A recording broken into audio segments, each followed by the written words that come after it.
এই মুহূর্তে বগুড়ায় আছেন সহকর্মী সাইফুর রহমান রকি এবং শেরপুরে আছেন ওবায়দুল হক। শুরুতেই যাচ্ছি রকির কাছে। রকি, বিস্তারিত জানাবেন। ৬ সদর আসনের উপনির্বাচন অনুষ্ঠিত হচ্ছে। সকাল 7:30 থেকে ভোট গ্রহণ শুরু হয়েছে, চলবে বিরতিহীনভাবে বিকেল 4:30 পর্যন্ত। আমরা এখন armed police battalion public school ও কলেজে আছি। এই কেন্দ্রে আমরা আপনাদের দেখানোর চেষ্টা করছি যে এখানে এখন বেশ কিছু নারীদের ভোটারদের লাইন। তবে আমরা অধিকাংশ কেন্দ্রে কিন্তু ঘুরেছি। এই কেন্দ্রগুলোর মধ্যে কিন্তু আমরা খুব বেশি লাইন কিন্তু ভোটারদের দেখতে পাইনি, সেটি পুরুষ নারী উভয় ক্ষেত্রেই। তবে দুপুরের পরে কিছুটা নারী ভোটারের সংখ্যা বাড়ছে এবং তারা তাদের পছন্দের প্রার্থীকেই আসলে ভোট দিতে পারছেন।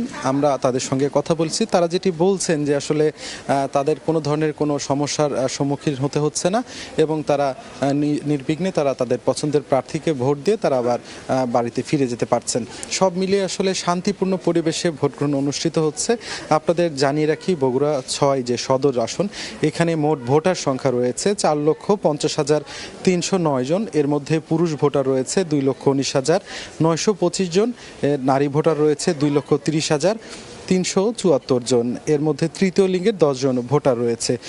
সব মিলিয়ে যদি বলা চলে যে এর মধ্যে আমরা এই কেন্দ্রে যিনি প্রিজাইডিং কর্মকর্তা আছে তার সঙ্গে কথা বলেছি। তিনি আমাদের জানিয়েছেন এই কেন্দ্রে এখন পর্যন্ত মোট 15% ভোট পড়েছে, তবে মোট ভোটার এই কেন্দ্রে রয়েছে 3,125 জন।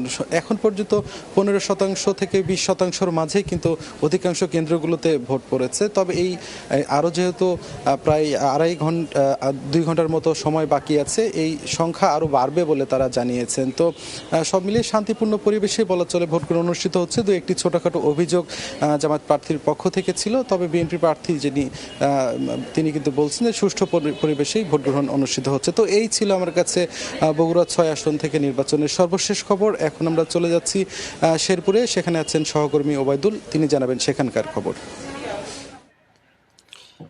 শেরপুর ৩ আসনেও শান্তিপূর্ণ পরিবেশে ভোট গ্রহণ চলছে এবং দুপুর ২টায় জেলা রিটার্নিং কর্মকর্তা কার্যালয় থেকে আমাদেরকে জানানো হয়েছে এখানে ৩৯.১% কিন্তু ভোট কাস্টিং হয়েছে।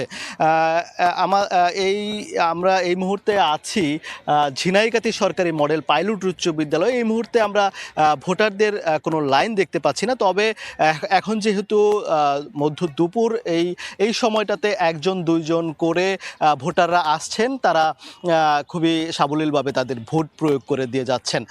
আমরা বিভিন্ন কেন্দ্রে সকাল থেকে ঘুরেছি এবং সকালে কিছুটা লাইন ছোট থাকলেও বেলা বাড়ার সঙ্গে সঙ্গে কিন্তু সেই ভোটারদের সারি কিন্তু দীর্ঘ হতে থাকে এবং নারী ভোটারদের উপস্থিতি কিন্তু বেশ লক্ষণীয় ছিল। তবে এই শেরপুর ৩ আসনে আমরা সবশেষ যে তথ্যটি জানতে পেরেছি, জামায়াতের যিনি প্রার্থী মাসুদুর রহমান, তিনি কিছুক্ষণ আগে জানিয়েছেন তিনি বিভিন্ন অভিযোগ করেছেন, জাল ভোটের অভিযোগ করেছেন, বিভিন্ন অভিযোগ করে তিনি ভোট বর্জন করেছেন এবং দুপুর 3টায় তিনি সংবাদ সম্মেলনে তার বক্তব্য তিনি জানাবেন। তবে যিনি বিএনপির প্রার্থী ধানের শীষের প্রার্থী মাহমুদুল হক রুবেল, তিনি যেটি বলছেন যে জামায়াতের প্রার্থী নিশ্চিত পরাজয় জেনেই তিনি বিভিন্ন অভিযোগ করছেন। তিনি যেটি বলছেন যে তিনি বিভিন্ন কেন্দ্রে ঘুরেছেন, কোথাও কোনো সমস্যা তিনি দেখেননি, খুবই শান্তিপূর্ণ সুষ্ঠু পরিবেশে ভোট গ্রহণ চলছে। আইন শৃঙ্খলা রক্ষাকারী বাহিনীও কিন্তু বিভিন্ন কেন্দ্রে কেন্দ্রে ঘুরছেন। তো এই ছিল শেরপুর থেকে আমার কাছে ভোটের সবশেষ পরিস্থিতি। সরাসরি যুক্ত ছিলাম বগুড়া এবং শেরপুরে।